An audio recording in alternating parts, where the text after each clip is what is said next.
Bienvenidos a Lo Peor, el podcast que no deberías ver porque es una huevada, pero hoy sí deberías verlo porque mi invitada es súper especial y es una persona con la que siempre quise hablar desde que estaba entrando a la universidad, después del cole. Siempre vi intervenciones de ella o opiniones en el periódico.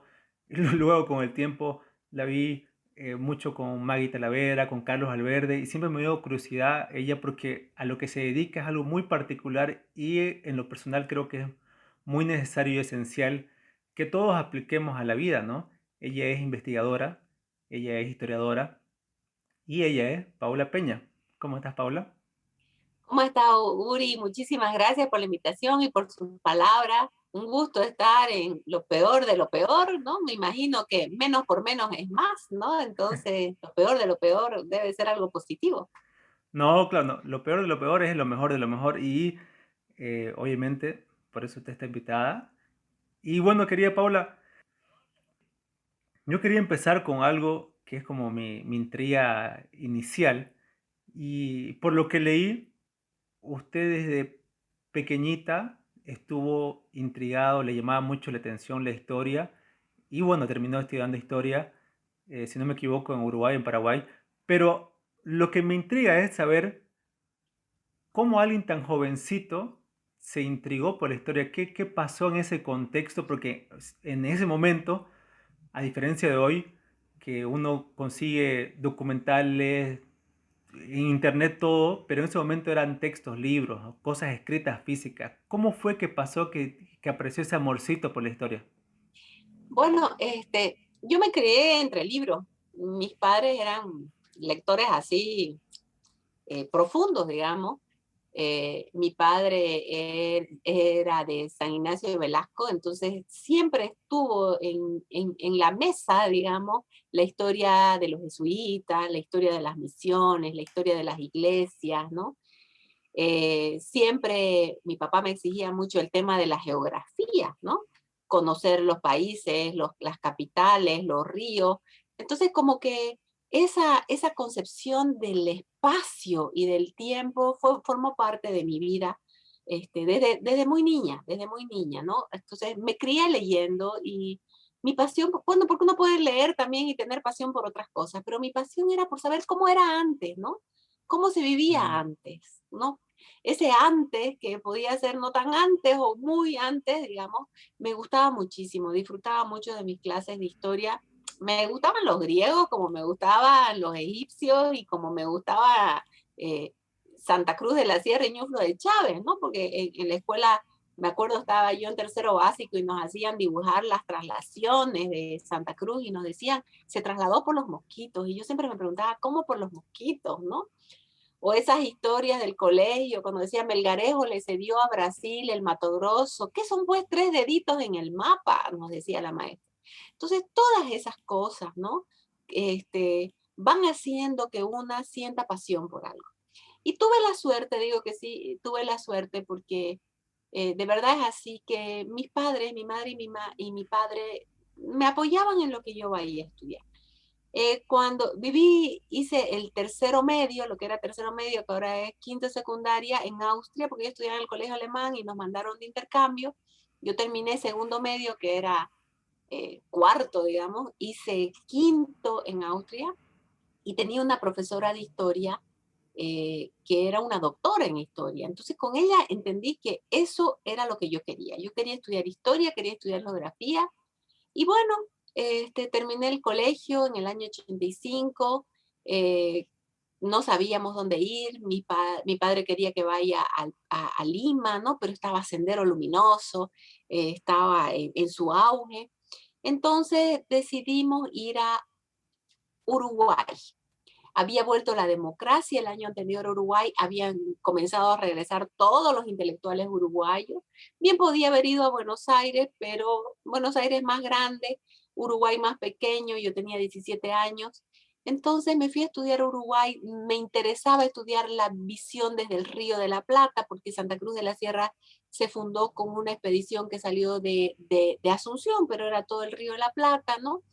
Y bueno, entonces me fui a estudiar allá y claro, esa pasión por la historia se va profundizando, ¿no? Cuando volví a Santa Cruz, yo empecé a trabajar en el 91 en la Universidad Gabriel René Moreno, mire, 30 años hace que trabajo ahí, y me di cuenta que no, que conocía muy poco de la historia de Santa Cruz. Entonces comencé a estudiar, a estudiar, a estudiar, y desde ese día comencé a estudiar historia de Santa Cruz y a preguntarme por qué no se la enseñaba, ¿no? ¿Por qué no se la enseñaba en la universidad? Ese mismo año 91 me permitieron empezar a dar clases. Al año siguiente me fui a Estados Unidos, hice allá unas especialidades en historia de las relaciones entre Estados Unidos y América Latina. Y bueno, a partir del año 93 ya me dediqué 100% a la enseñanza de la historia. Y en el año 98 pasó algo importante.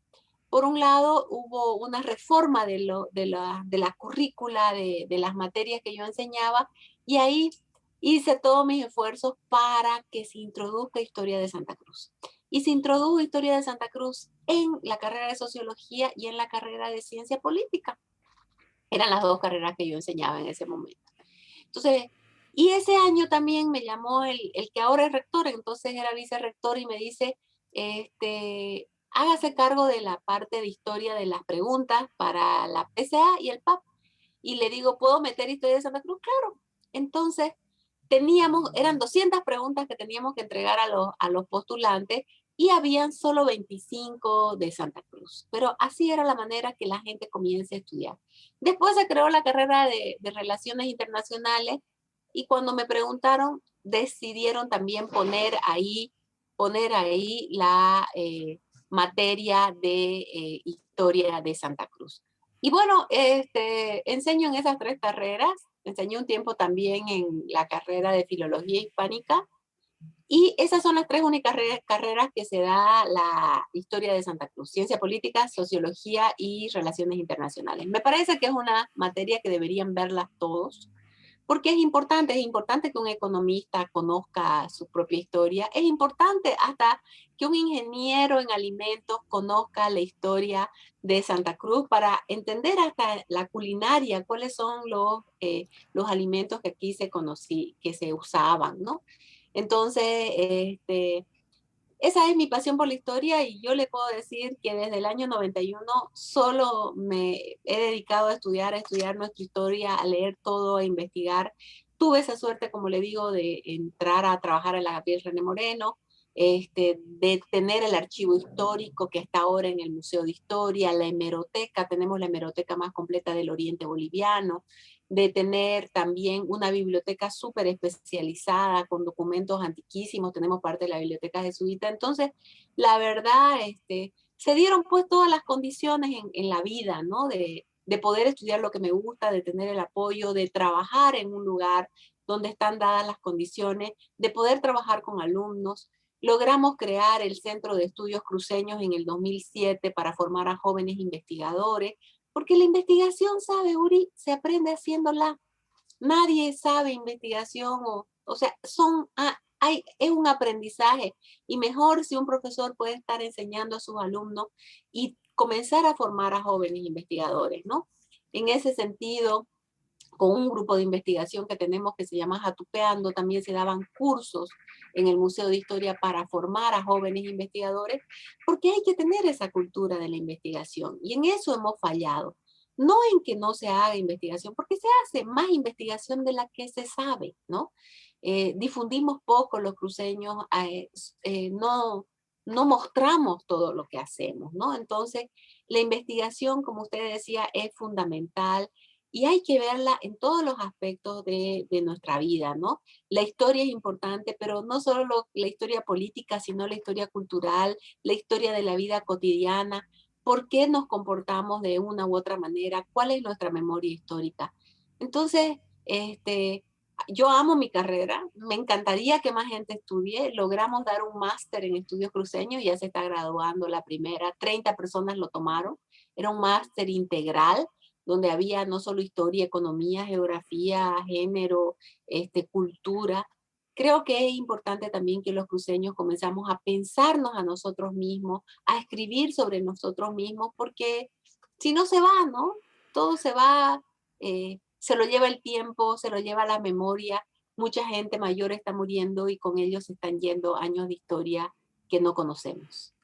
No, totalmente, Paola. Y quizás lo que me fascina es que, como usted dice, cuando llega la Gabriel y usted se hace esta pregunta de que, bueno, qué poco sé de la historia cruceña, a medida que va estudiando, recopilando y organizando todo esto que va teniendo, digamos, ahí en el museo, eh, me gustaría saber qué quizás empieza a descubrir que dice, pucha, esto es importante y qué interesante de que el cruceño actual no sepa, porque yo creo que, como usted bien dice, o sea, y que es lo que más me fascina a mí de la historia, nuestro pasado dice mucho de lo que somos hoy, pero el hecho de creer, que muchas veces le he escuchado a usted decir que a veces hay gente que cree que con ellos empieza todo cuando hay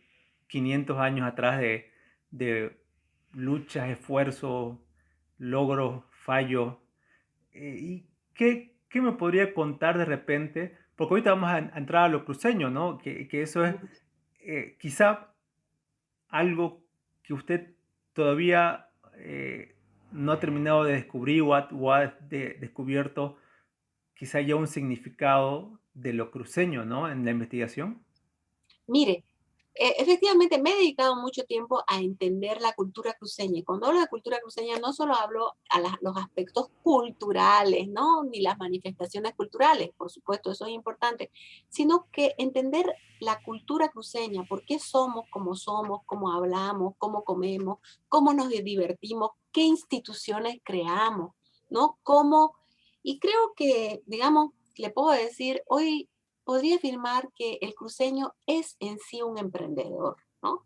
Y el emprendedor, esa palabra que está muy de moda ahora, viene de una palabra francesa que los emprendedores eran los que se iban al mar sin saber lo que había en el siglo XVI, ¿no? Entonces, a veces pensamos que el emprendedor es solamente un emprendedor en términos empresariales, ¿no? Y yo creo que acá hay mucho emprendedurismo social, mucho emprendedurismo cultural, incluso emprendedurismo político, ¿no?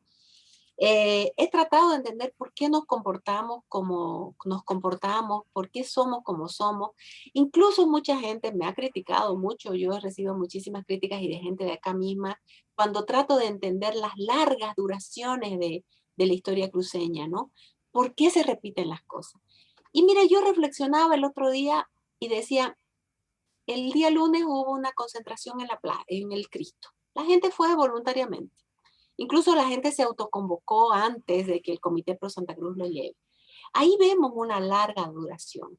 Ese hecho de salir, seguimos protestando y la podemos vincular con el año 2004 con los cabildos por la autonomía o con el año 85 con los cabildos con las reuniones por la autonomía municipal, ¿no? O con el 57 por la regalía.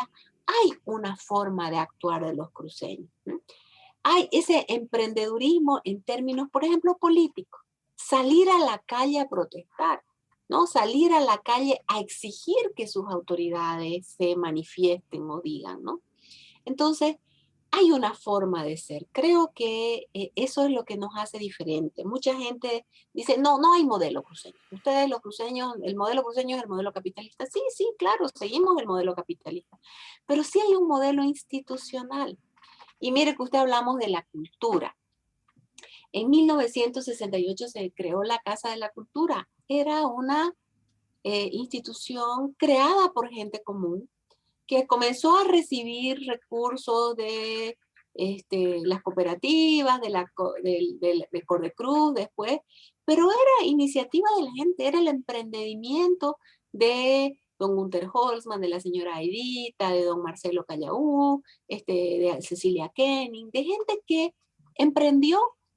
¿Mm? ¿Y qué fue lo que marcó el corte ahí cuando Gonzalo Sánchez de Lozada dicta la ley de participación popular y dicta la ley de las prefecturas, elimina las corporaciones de desarrollo y elimina la inteligencia cruceña, ¿no? La que pensaba Santa Cruz, y de pronto la Casa de la Cultura pasa a ser municipal. y por lo tanto va a depender de el municipio, por lo tanto tiene connotaciones políticas, querramos o no querramos, es así. No estoy criticando porque sé, yo trabajo en cultura y sé lo difícil que es. Sé lo difícil que es trabajar con políticos que no le dan la importancia, ¿no? Que una quisiera. Sé lo difícil que es administrar presupuestos pequeñísimos y administrar la pobreza, porque eso hacemos. Eh, pero claro, marca un antes y un después. Entonces, esa gente que había trabajado en la Casa de la Cultura crea APAC, que es la Asociación Pro Arte y Cultura. Don Alcides Pareja, don Marcelo Callaú, Cecilia Kenny, ¿no? Mire, otro emprendedurismo de estas personas que crean y van a organizar dos festivales, el Festival de Música Renacentista y Barroca, Misiones Jesuitas de Chiquito, y el Festival de Teatro. ¿No? Entonces usted ve ese emprendedurismo cultural. O el emprendedurismo, estoy pensando ahorita en Raquel Schwartz, ella tiene su galería kiosco, es un emprendedurismo de esta señora que cree en el arte, tiene esa residencia y logra y busca su financiamiento. O pensar en ustedes, los cineastas, que se animan a emprender, a irse a la mar de lo desconocido y hacer películas, ¿no? O la gente que pone sus obras de teatro, ¿no? Entonces, como le digo, creo que hay un emprendedurismo cultural, lo celebro que sea así. Jóvenes que se dedican, arman sus ballet. Han habido, por supuesto, hitos importantes. Como le decía, la Casa de la Cultura era un hito importante. Eh, Bellas Artes, cuando se abrió en los 80, marcó un antes y un después. De ahí, qué sé yo, pienso en todos los músicos que han salido, en la danza, ¿no? Los festivales, el Sombrero de Sao que organizaba la Casa de la Cultura, que ya no hay más. Pero el Sombrero de Sao empezaba en las provincias. Habían, ¿no? Los provinciales, los interprovinciales, hasta que ya los ganadores llegaban acá. O me acuerdo en el Festifront, ¿no? De que había allá de la frontera. De ahí siguió el profesor Molina con el Elay Pues, ¿no? Pero cómo se extraña un sombrero de Sao. Los festivales de teatro, ¿no? Incluso hasta los festivales intercolegiales de música, que uno puede decir, pero era de chicos, pero ahí ya se veían los talentos, ¿no? Los festivales intercolegiales de teatro que organizaban también, por lo menos en mi generación.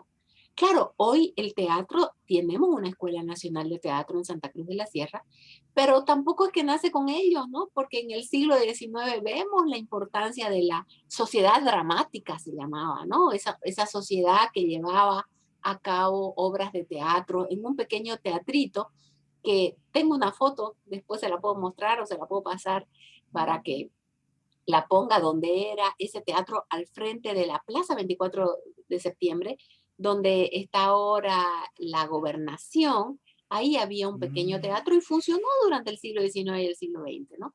Entonces, claro, ahora es una escuela nacional de teatro, pero había un talento de teatro. Pienso en la música, ¿no? En el cine como una nueva expresión del arte cruceño, ¿no? Entonces, creo que hay una forma de ser cruceña y esa forma es emprender, animarse a hacerlo, solucionarlo por sí mismo, no esperar necesariamente que venga el Estado y le ponga. Hay mucha crítica hacia nosotros, he escuchado, he leído, ¿no? Ustedes dicen que ustedes hicieron, sí, nos hicimos, aunque no les guste, digamos, ¿no? Cuando no había teléfono, se puso teléfono, cuando no había agua potable, se puso agua potable y hubo que luchar para obtener recursos de las regalías para las obras públicas, ¿no? Y como le digo, probablemente hoy en la cultura puedo evidenciar más de ese emprendedurismo en términos culturales. Y en términos sociales, capaz estoy hablando yo mucho y usted me quiere hacer una pregunta, en términos sociales, por ejemplo, pi- pienso en todo lo que son la solidaridad, ¿no? Detrás del oncológico están las damas del oncológico. ¿Qué es, pues, Davozán si no es un emprendimiento social de una señora? La Fundación del Niño Feliz, el costurero del niño, ¿no? Entonces, esas agrupaciones que son emprendedurismo sociales de mujeres, de señoritas, de hombres, ¿no? Porque hay la gota de sangre, creo que es de hombres, ¿no? Que están solucionando problemas que de otra manera no se podrían solucionar porque hasta que lleguen los dineros públicos va a ser muy difícil, ¿no? Entonces, ese es el cruceño, el que emprende, el que se anima, el que va más allá, el que probablemente no le tiene miedo a lo desconocido y que muchos fracasan en el intento y que a veces solo conocemos a los que triunfan, ¿no? No, totalmente, Paula, y es pues bien motivante cuando, cuando la escucho hablar con tanta pasión, porque es cierto, ¿no? Justo quería comentarle una experiencia que tuve cuando tuve la oportunidad de ir a CRE y estábamos preparando un proyecto por no sé qué tantos años de aniversario, pero había quizá la oportunidad de hacer un audiovisual, ¿ya? Y entonces fui, ellos me regalaron, digamos, un libro que tenían y comencé a estudiar la historia de CRE para tratar de preparar un proyecto. Y la verdad, yo sabía muy poco. Y cuando leí toda la historia, me sorprendí y dije, pucha, realmente la persona que vive en Santa Cruz no tiene idea de que a estas cooperativas, o sea, hay que defenderlas con todo, porque realmente hay un antes y un después, pero el cómo se logran estas dos cooperativas clave, CRES, Aguapap, que después ya con luz y con agua todo se dispara porque todo se mueve a través de eso, pero el hecho, como usted dice, Paula, es emprendimiento cruceño. Gente que dijo, bueno, no nos van a dar del gobierno central lo que estamos pidiendo, entonces nosotros vamos a hacer por nuestra cuenta. La gente a veces da por sentado de que, tenemos buena electricidad y todo, pero no es así en muchos países. O sea, realmente tenemos una cooperativa muy buena, pero vuelvo a eso, ¿no? El hecho de que venga del emprendedurismo cruceño y de iniciativas de la gente aquí que buscó darse soluciones y no esperar ayuda externa. ¿No? Y le digo, mire, que no creo que sea solamente en el mundo. Un día hubo una crisis del agua en La Paz, no había agua, tenía un problema. Y un alumno en clase me dice, ay, profesora, ¿por qué esa Aguapac en La Paz no funciona? ¿Y por qué funciona bien acá? Es que en La Paz no hay Aguapac, le digo, ¿no? Pero claro, todos pensamos que en toda Bolivia es como aquí. Y claro, usted conoce la Gabriel René Moreno y yo tenemos alumnos de todas partes. Y una muchacha de Oruro levantó la mano y otra de Cochabamba y dijo, ustedes acá pueden bañarse a la hora que quieran, tienen agua siempre. Nosotros en Oruro no es así. Y la otra dijo, y en Cochabamba menos, tenemos que esperar que se nos llene el tanque. Entonces, dar por sentado, ¿no? Lo que tenemos como que es así en toda Bolivia es también un error, ¿no? Y a veces por eso no valoramos lo que tenemos, ¿no? Dar por sentado que en toda Bolivia hay esos módulos educativos, esos parques, esas bibliotecas, no me parece, digamos, que seamos justos con nosotros mismos, ¿no? A veces somos muy críticos con nosotros mismos. Hay mucho por hacer, hay mucho por mejorar, eso no lo dudo, no lo pongo en duda, pero había que hacer la infraestructura, ¿no? Sin la infraestructura no hay superestructura, ¿no? Entonces había que hacer la infraestructura, que ahora creo que a este nuevo gobierno municipal y al nuevo gobierno departamental tienen muchísimos desafíos, ¿no? Porque en el caso del municipio está la infraestructura, ahora toca trabajar la gente. Podemos hacer críticas, pero hay que trabajar lo que pasa adentro. Y en el caso del gobierno departamental, creo que la vara que le está dejando Rubén Costas es muy alta y el nuevo gobierno departamental va a tener que, si quiere tener ese éxito, seguir haciendo esa gestión, ¿no? Y en prácticamente todo, ya las leyes se las han dejado, ahora hay que implementar muchos de los proyectos, ¿no? De crear el Consejo Departamental de Investigaciones Científicas, del Consejo de Cultura, que se creó de alguna manera, del desarrollo del turismo.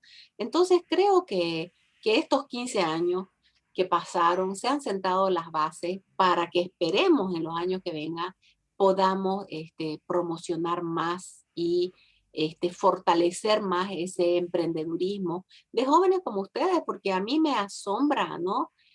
Incluso cuando hacen esas ferias ecológicas, yo vivo por la Blackwood, que alguna vez hacen, son gente joven que están emprendiendo, que se están animando, y muchos incentivados incluso por la pandemia, pero antes de la pandemia también, a hacer cosas, ¿no?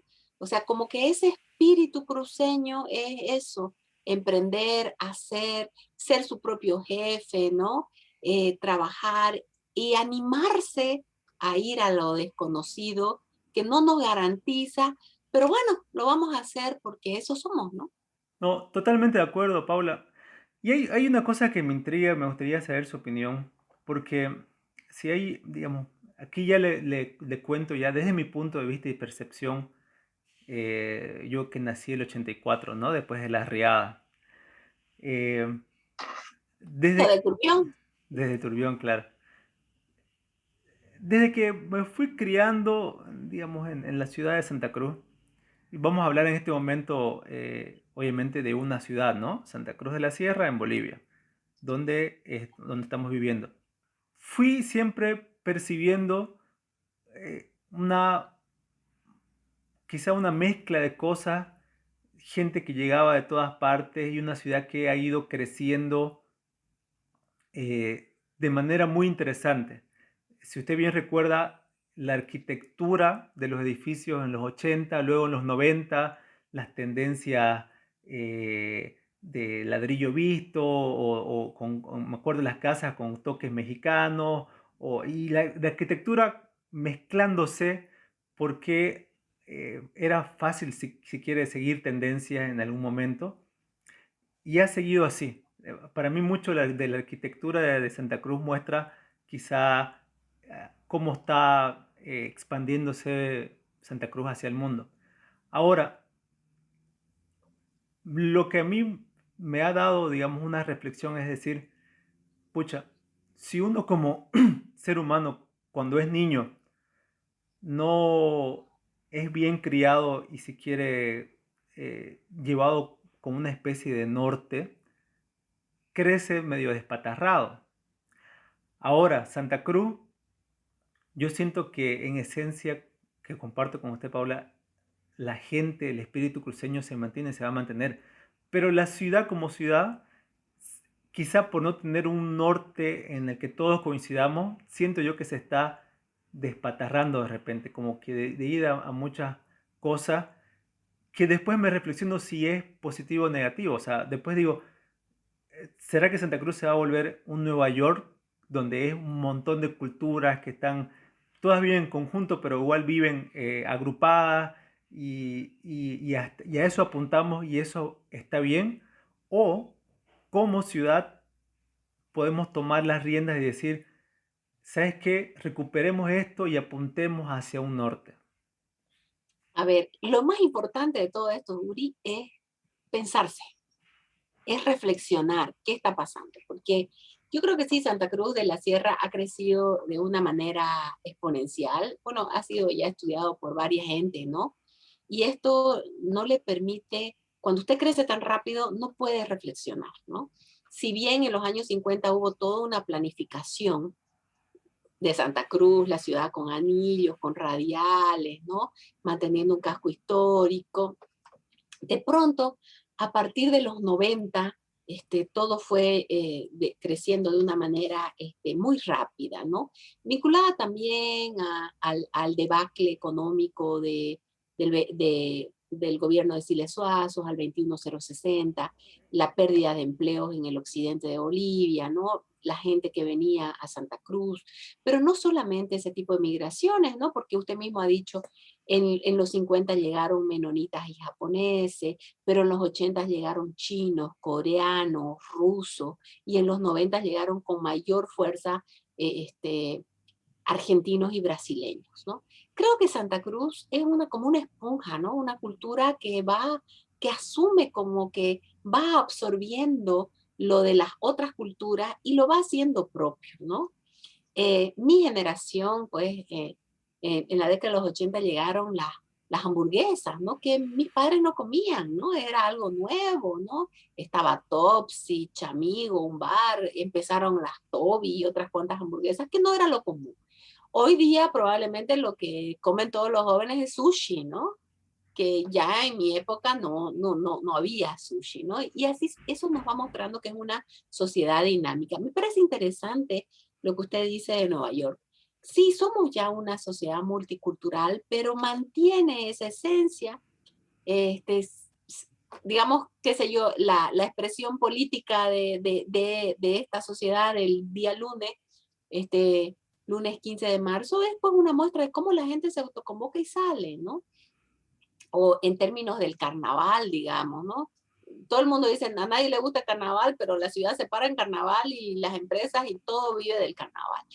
Pero volviendo a lo de Nueva York, yo sí veo una diferencia. Usted en Nueva York tiene el Chinatown, el barrio chino, el barrio de italiano, el barrio de irlandeses.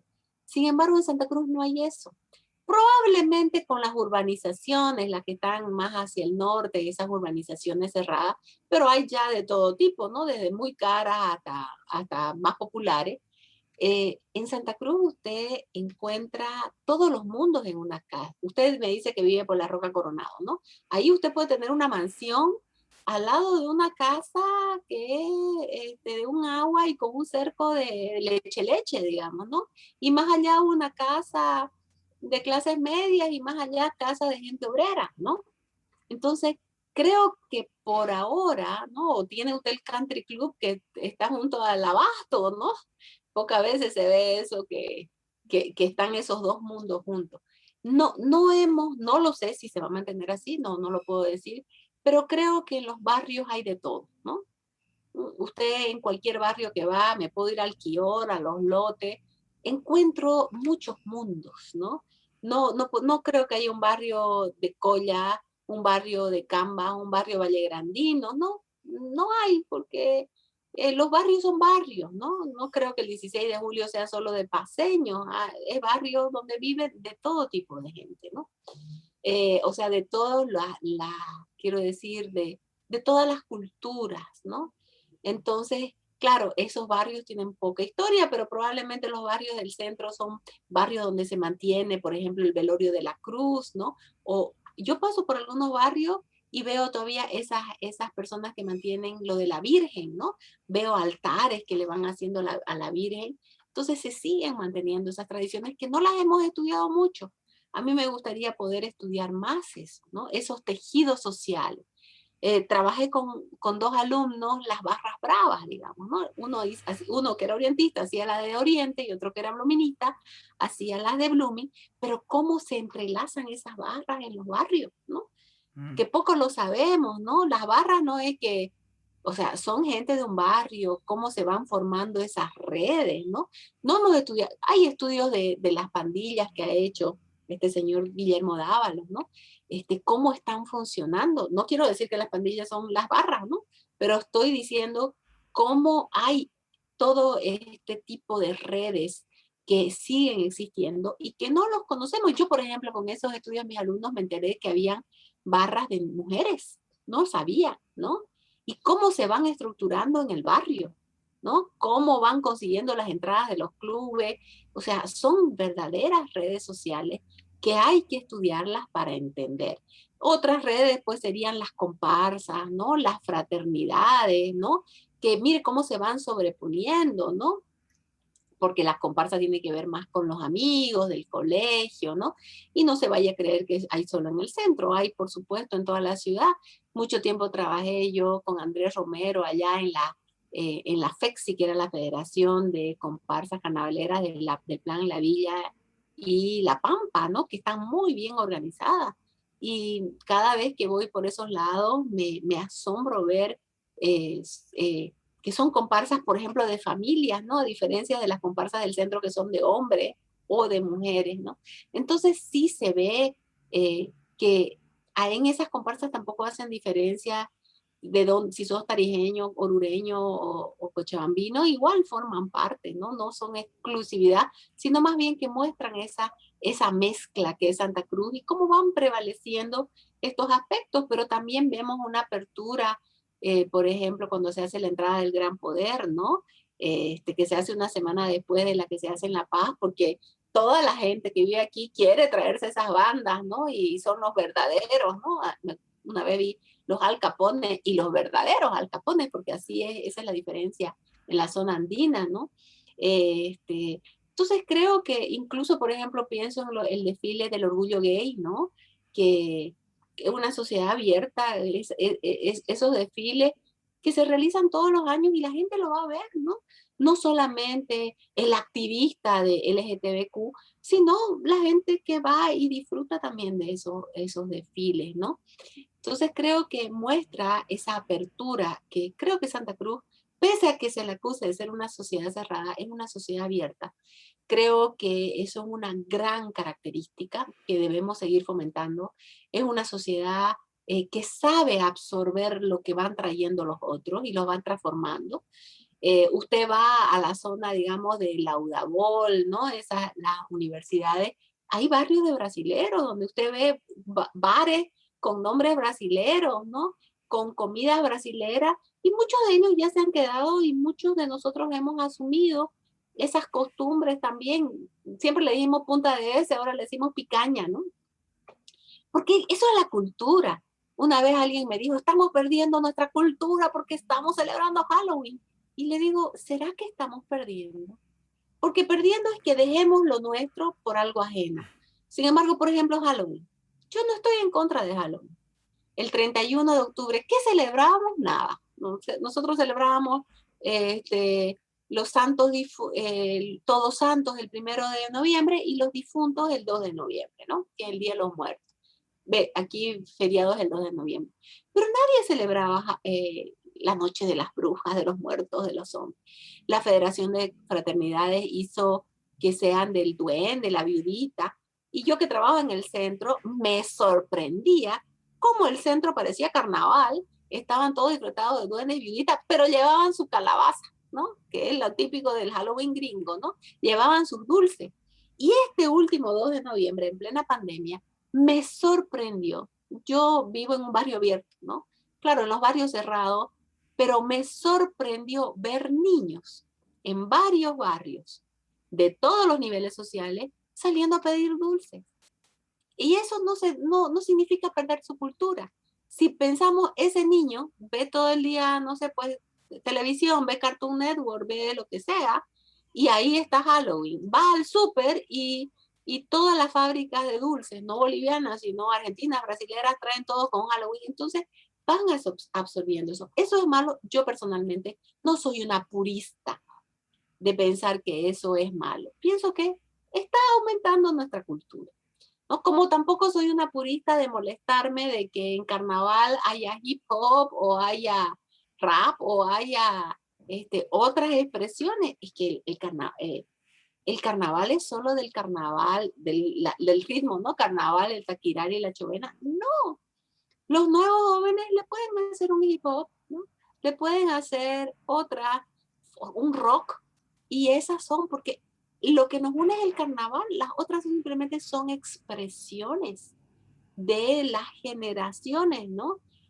Que puede haber una linda, un lindo taquirari, claro que sí, pero también puede haber un lindo hip hop. Me acuerdo cuando Fabio Zambrana hizo, ¿no? Bienvenido al paraíso.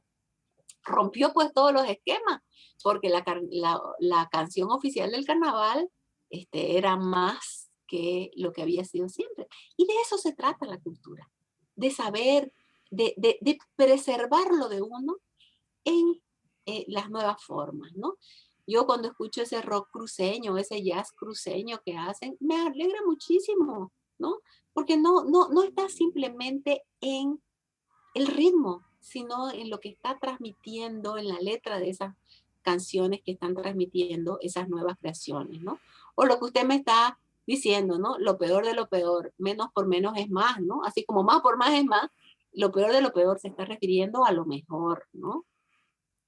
No, claro. No, totalmente, Paula. Y siempre me hago estas preguntas porque a veces uno, bueno, hablamos con los colegas en la parte artística, tanto amigos de teatro, cine, a veces como eh, hacia dónde apuntar, ¿no? Si es necesario que se mantenga el teatro costumbrista o si es necesario que el cine sea cruceño o que tenga estética cruceña o el arte tiene que ser arte nomás sin importar de dónde sea. Pero, como usted dice, está bueno cuestionarse porque hay cosas, sí, en lo personal que, por ejemplo, a mí se me molesta. Le voy a decir una que me molesta, que cuando uno va a un hotel en cualquier parte, siempre está el desayuno americano. Y a mí me revienta eso porque es un desayuno americano, gringo, por así decirlo, que es, no sé, que debe ser el protocolo de repente. Pero yo decía, ¿por qué cuando alguien viene a Santa Cruz, dentro del menú no está el desayuno Camba o el desayuno cruceño? Y de ahí decía yo, ¿pero cuál es el desayuno cruceño? Y me preguntaba, si no hay un desayuno cruceño establecido, ¿habrá una forma que lo creamos, que podamos hacer algún concurso departamental y que la gente proponga? Y si al final llegamos con que el desayuno cruceño es un café toreado con una arepa y un manjar blanco con su queso, y eso es, pero al menos todos coincidimos con que eso es quizá lo que representa la región. Puede vivir acá, como sabemos, Chapaco, Coyacamba, chileno, pero sabe que regionalmente el majadito es majadito y el desayuno cruceño es ese. Entonces, ese tipo de cosas a veces yo cuestiono y digo, ¿por qué nos falta para poder desarrollar o estas políticas o estas cosas que quizá mantengan, como usted dice, no impongan ni se esfuercen por rescatar cosas, sino que de alguna forma las mantengan y las integren, ¿no? Mire, esa reflexión que usted se hace, el arte por el arte, sí. Hay un arte por el arte, como hay un arte con un objetivo ideológico, como hay un arte con otros objetivos, ¿no? Reivindicativos probablemente. Pero incluso el arte por el arte lo hace un ser humano y ese ser humano tiene un bagaje cultural dentro. Ese ser humano responde a una forma de entender el mundo, responde a una cultura, porque ese ser humano no se creó en Marte, digamos, ¿no? Cuando alguien dice, no, mi cultura es universal, pero soy hincha de Oriente, digamos. Entonces, ¿no? O sea, tenemos, pues, este, tenemos toda una cultura adentro y no la podemos anular en función de un universalismo idealista, ¿no? O sea, si yo leo una novela, estoy pensando en Manfredo Kempf Suárez, ¿no? El que escribió San Diablo. Es una novela que puede ser leída en cualquier parte del mundo, aunque su trama sea local. De eso se trata, ¿no? Que mi película, en el caso de usted cineasta, aunque la trama sea local, pueda ser vista en el mundo, ¿no?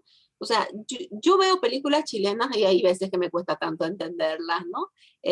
Porque claro, tiene una forma de hablar. Incluso una ganó el Oscar, ¿no? La de la última, ¿cómo se llama? Ay, la de la chica transgénero. Sí, Eh, una una mujer, mujer fantástica, ¿no? ajá. Claro, hay cosas que a uno les cuesta entender, pero los chilenos no se avergüenzan de su forma de hablar. Veo películas paraguayas con palabras en guaraní que las ponen abajo en castellano para que los que no hablamos guaraní lo entendamos. Eso me parece que están siguiendo.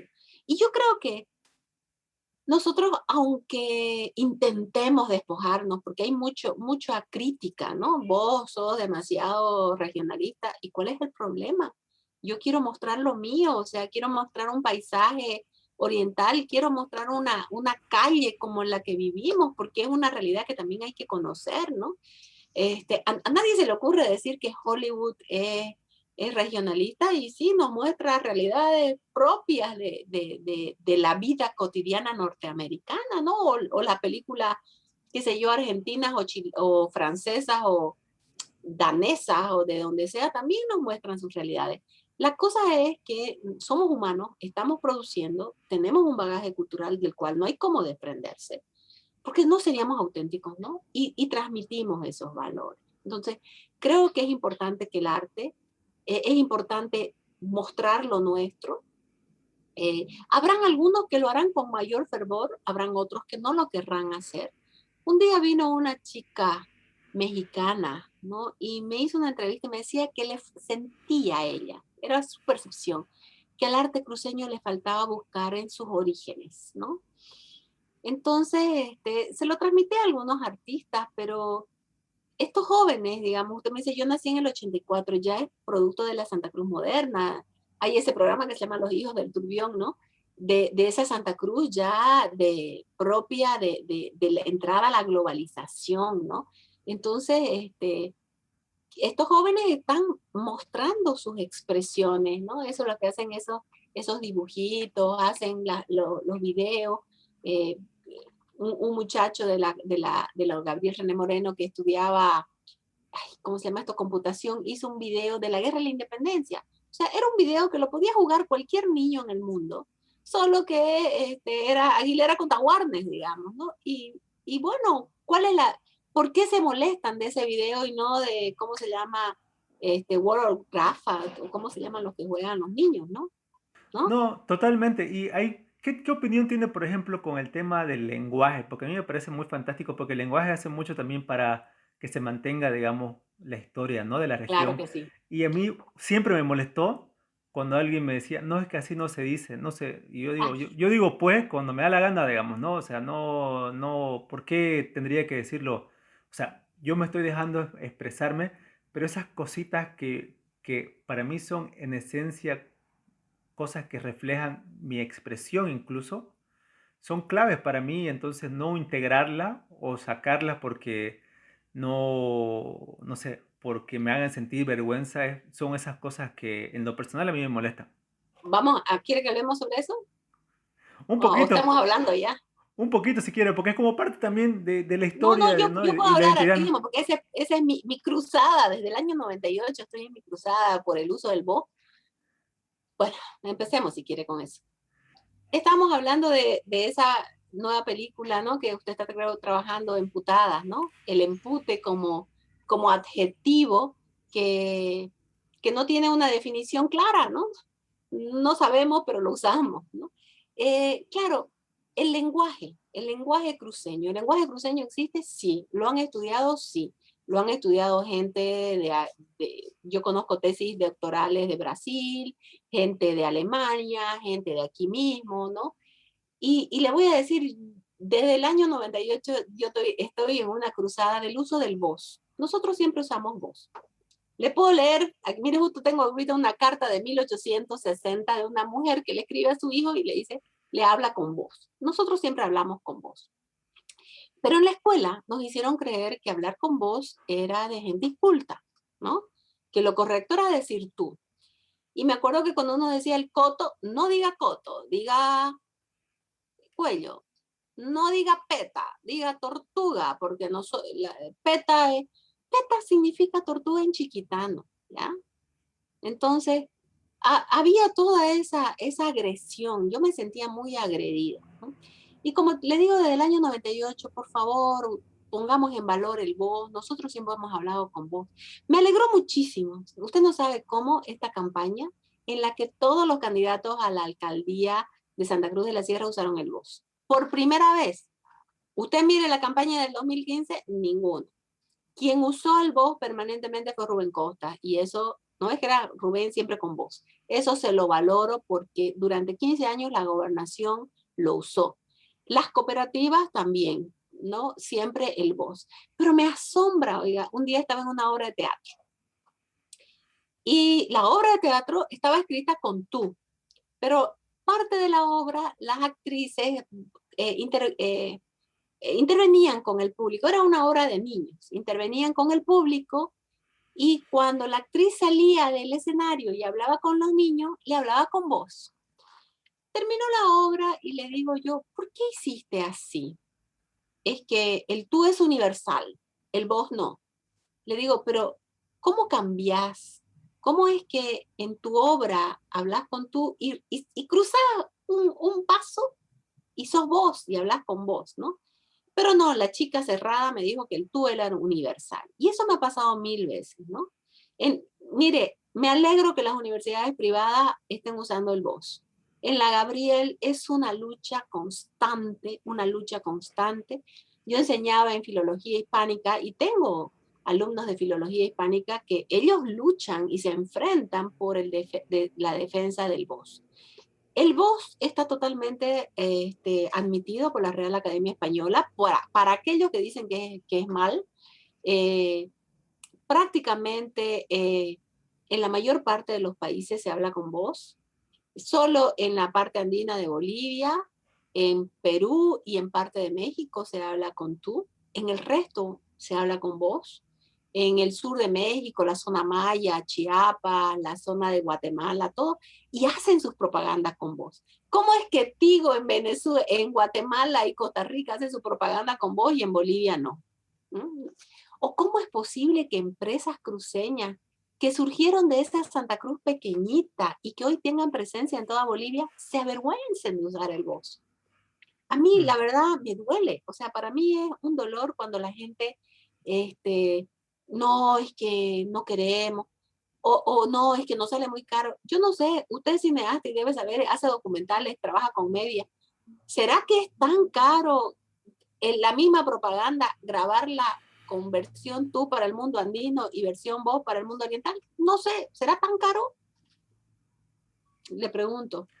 No, o sea, yo le digo Es solo sí, el audio, ¿no? no, pero le digo algo, sí, porque en publicidad sí, y justamente el otro día que tenía un invitado hablábamos de eso, que es un creativo de agencia, hablaba del tema de que por mucho tiempo eh, las publicidades venían empaquetadas, enlatadas, filmadas en Perú, Argentina, y a veces ni siquiera dobladas aquí, entonces era gente de otra parte. Luego, por un tema regional, obviamente, siempre estaba el tema de, si vamos a hacer una publicidad de paseña, ¿qué gente mostramos? Porque no podría, y le digo desde la parte de agencia, no podría ser ni muy andino ni muy cruceño. Y la hacían Entonces, en Perú, entonces. no, pero era un tema de equilibrar. Si va a ser neutral, por ejemplo, si va a ser un spot neutral, no pueden salir palmera. A ese nivel. Si... Bien que me dice eso, bien que me comenta eso de la palmera, porque yo me molesté mucho con Expo Cruz. Expo Cruz, si usted se recuerda, eran unas palmeras Mm, mm, mm. y decidieron sacarla y pusieron unos cuadrados. ¿Pero por qué? O sea, ¿por qué esa vergüenza? No entendí por qué Expo Cruz hizo eso. ¿Me entiende? Son Si la esos palmera, detallitos, ¿no? Son esos pequeños detallitos que marcan la pero es un diferencia. símbolo, una simbología muy profunda, ¿no? Eso es avergonzarse. Y hasta ahora me pregunto, ¿por qué nunca me dieron una respuesta a los de Expo Cruz? Capaz, como usted me dice, porque ese hombre de la publicidad le dijo que la palmera, ¿acaso la palmera muestra esto, ¿no? No, totalmente. Yo, por ejemplo, bueno, y eso hablábamos, ha habido un cambio y hay una inflexión en esa parte, ¿no? En la parte de la publicidad, pero sí, en un tiempo había muy marcado eso de que uno hacía una publicidad para la parte andina o para la parte, digamos, oriental, muy marcada. Porque si no, y tiene sentido de alguna forma, si uno pone una publicidad donde muestra gente que se siente más oriental en la parte de Occidente, el que ve no se va a identificar, ¿no? Tiene que ver a su gente. Entonces, lamentable, Bolivia tiene esa parte, ¿no? Tiene muy marcada esa diferencia, pero lo que sí podemos estar de acuerdo, que en Santa Cruz creo no funciona así, porque como aquí, como bien usted bien lo dice, Paula, estamos unos al lado del otro, no estamos por guetos acá, que sería distinto. Ay, esto. Estamos unos al lado del otro, entonces uno Y está porque con... somos una sociedad abierta, ¿no ves? Por eso. No, Que ni nos molesta que nos saquen la palmera. Qué pena que me da eso. sí, totalmente, pero son esos detallitos que yo a veces digo, incluso para que vea, a nivel social, el impacto de los condominios cerrados, iguales, no sé si hay estudios de qué ha pasado antes y después desde que comenzaron a ver los condominios cerrados en Santa Cruz, que no hay mucho en los otros departamentos. Pero le Porque... voy a contar por qué. Que me tocó evaluar un proyecto. Era sobre los condominios cerrados en Cochabamba. Y la muchacha estudiaba, esto le estoy hablando que sería pues 2008, no me acuerdo cuándo me tocó evaluar eso. Ella estudiaba por qué en Cochabamba usted, para comprarse una casa en el condominio, es votación de la gente de dentro del condominio. Usted Mm, aquí va y se compra, y va a la inmobiliaria a la empresa que está haciendo y compra, ¿no? Y usted no sabe quién vive al lado ni quién vive enfrente. ¿Mm? Ese es el problema, que aquí cualquiera se compra, no importa ni su condición social ni su condición, bueno, la condición económica importa porque quien se compra un condominio caro es porque tiene el dinero, pero no le preguntan de dónde es, ni qué hace, ni si usa o no usa pollera, ni si usa o no usa lo que sea, digamos, ¿no? Pero, por ejemplo, esta chica, ahí yo me enteré cómo en Cochabamba la gente que vive en el condominio define quién es el que entra, más o menos como votación para la comparsa, digamos, ¿no? Así lo vi. Entonces, por eso creo que ahí está. Usted aquí, y hay varios condominios, y yo le diré que no son necesariamente condominios muy caros, ¿no? Hay hasta condominios populares que son cerrados, ¿m? Que son cerrados, esos barrios más cerrados, ¿no?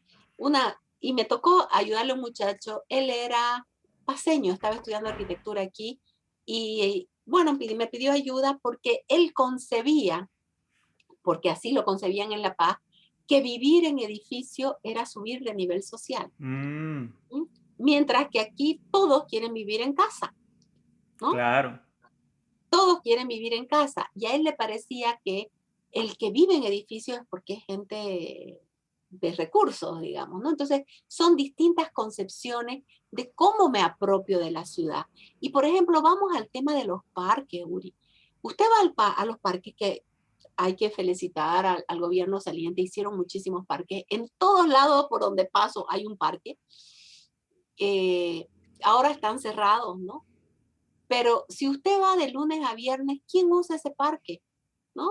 Generalmente las clases medias que están haciendo deporte, pero va el sábado y el domingo y desde las 7 de la mañana hay familias enteras en el parque. Incluso lo vi también los lunes y pregunté, ¿por qué lunes? Y ya me dijo el hombre, es que soy mozo, me dijo, en un restaurante, cuando estoy hablando antes de la pandemia, no sé cómo es ahora, y el único día que salgo con mi familia es el lunes, porque sábado y domingo trabajo. Entonces, para este hombre o esta familia de este señor que era mozo, su día de ir al parque y hacer el churrasco era el domingo, era el lunes, perdón, porque él trabajaba el sábado y domingo. Pero si usted va a los parques autonómicos, como se llaman, y sábados y domingos, ya va, ni bien abre el parque, todos están luchando por agarrarse la churrasquerita, ¿no? Y se queda todo el día la gente ahí, ¿no? Entonces eso le está mostrando, la gente tenemos un vínculo con el campo. O sea, esa necesidad de ir al río, de ir al parque o de ir a la quinta o de ir afuera, se hace patente en todas las clases sociales. Entonces le digo, mi relación con la ciudad, ¿no? Claro que por otro lado vemos que es una relación irrespetuosa, ¿no? Que la gente tira la basura por el micro, por el auto, no importa si es un cacharro o un auto de $100,000, igual tiran las latas. Yo creo que ahí nos falta un poco de educación ciudadana, que eso hay que cobrárselo al gobierno municipal. Tienen que hacer campañas intensas de educar a la gente. No, totalmente. Y yo creo que ya manera de ir cerrando, mi querida Paula, yo creo que engloba muchas cosas el tema de saber de uno de dónde viene, saber más de donde uno está viviendo, por más que no sea de acá, porque todo eso también se liga también a querer el lugar donde uno vive. Si uno quiere el lugar donde vive, lo respeta, respeta su cultura, respeta su comida, respeta su arte, respeta que no lo ensucia y lo cuida y lo defiende. Y para mí, y a manera de cerrar, si quiere de manera más romántica, cuando digo que lo defiende, no sé qué opinión tiene usted, pero en el año 2019 que tuvimos el tema de los 21 días, que es algo muy interesante que pasó en Bolivia, en Santa Cruz en específico, que a mí me tocó vivir algo, o sea, yo salí un día de eso para visitar a mi hermano desde mi casa hasta el octavo anillo Banzer y pude ir por muchas rotondas y constatar cómo estaba la gente organizada y me conmovió mucho porque yo dije, ah, ya, esto es Santa Cruz.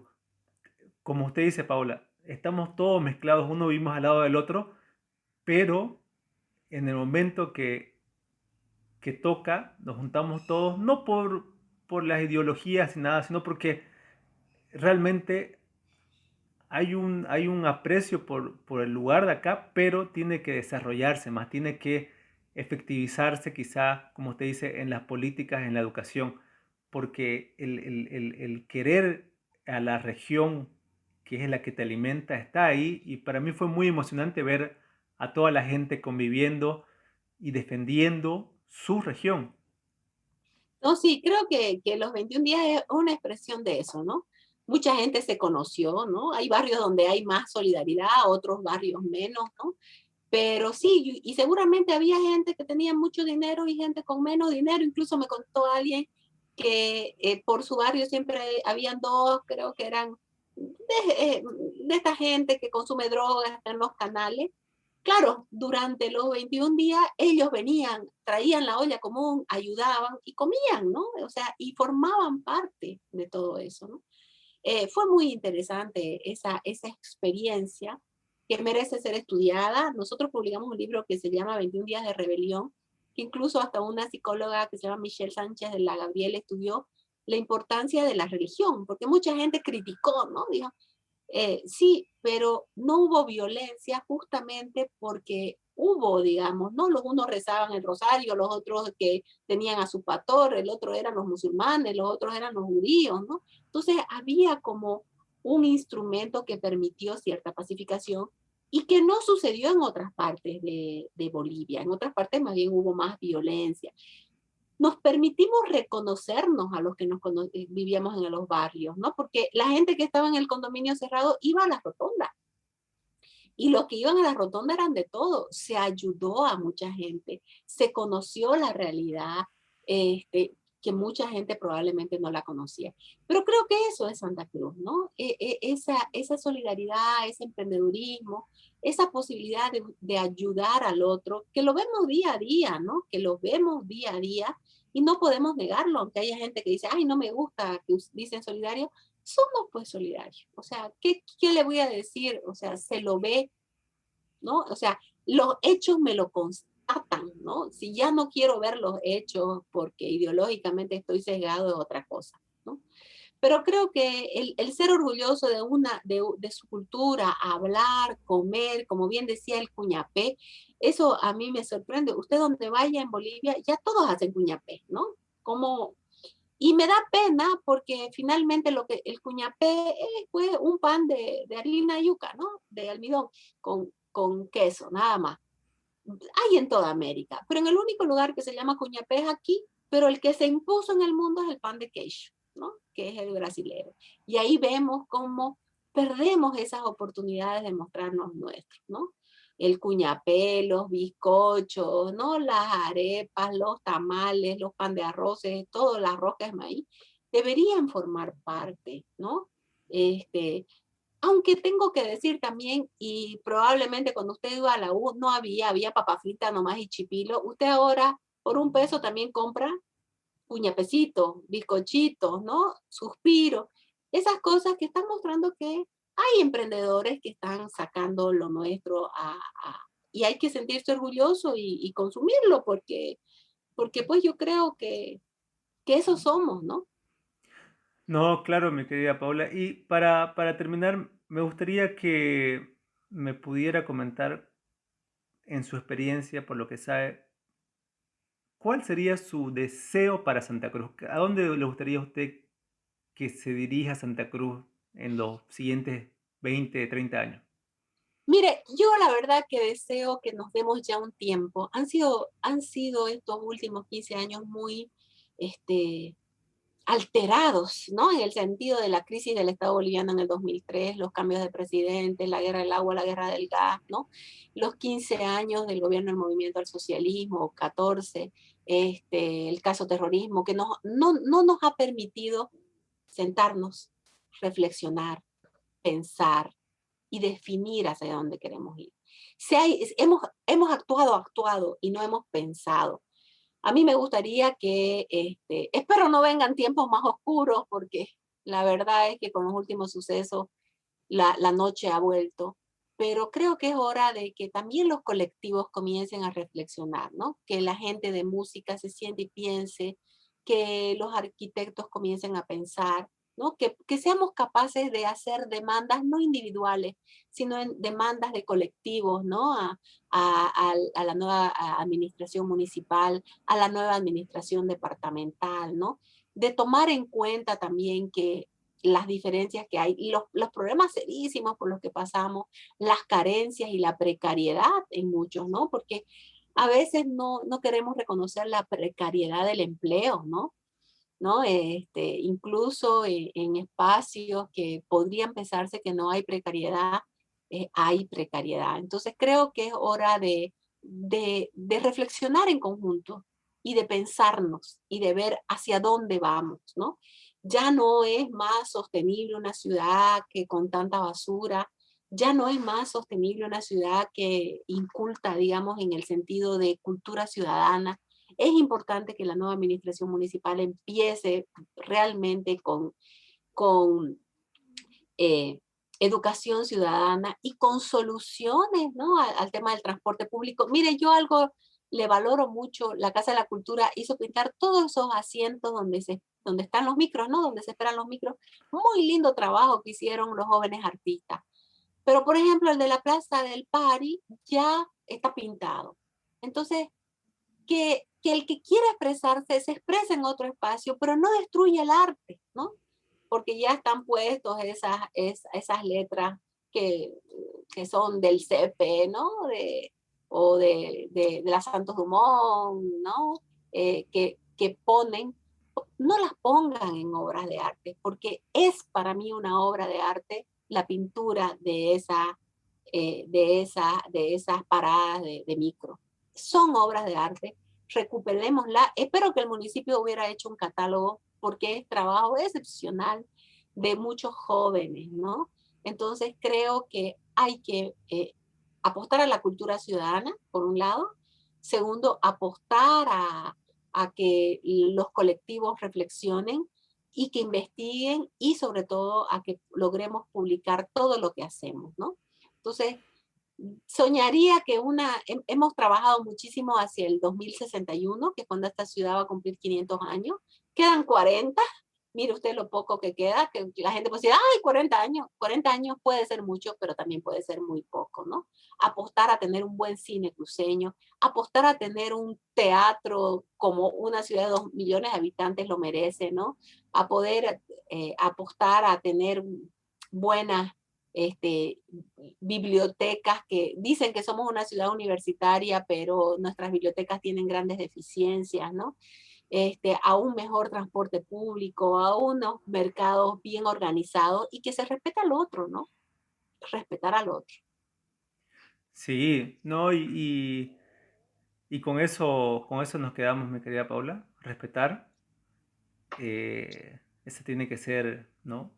Creo, Y la... ser críticos, ¿no? Sí, sí, sí. Muchos dicen, la crisis es oportunidad, pero hay filósofos que dicen, cuando uno está en crisis es cuando no sabe a qué atenerse, ¿no? Cuando uno no sabe qué tiene que pensar. Pero la crisis nos lleva a tener un pensamiento crítico y es hora también que esos colectivos distintos comiencen a sentarse a pensar lo bueno, lo malo, lo que hay que mejorar, lo que hay que a, promocionar como valores positivos y tratar que desaparezcan esos valores negativos, ¿no? Porque sí, que no son valores negativos, no serían valores, pero esos aspectos negativos que no nos gustan a mucho, la violencia, el machismo, tenemos que hacer que aminoren, ¿no? Que las nuevas generaciones tomen conciencia de que el medio ambiente importa, de que hay que los respetos de las otras personas importan, ¿no? Entonces, todos estos aspectos positivos hay que promocionarlos e intentar aminorar esos aspectos negativos que los tenemos claros, como toda sociedad, ¿no? No, totalmente. Y bueno, de nuevo a agradecerle, querida Paula, por haber aceptado la invitación. La verdad que, Agradecida soy yo. no, yo estoy muy contento. Creo que podemos charlar horas y horas, pero ya, Gracias. sí. Pero en este momento no nos va a dar. Espero que haya otra ocasión para hablar ya de cosas más específicas que vale la pena poder charlarlas y discutirlas. Así que nada, agradecerle de nuevo, mi querida Paula. No, agradecida yo a sus órdenes y bueno, a seguir trabajando, qué es lo que sabemos hacer, trabajar. Exactamente. Bueno, me despido entonces. Chao, Uri, muchas gracias por todo. Hasta luego.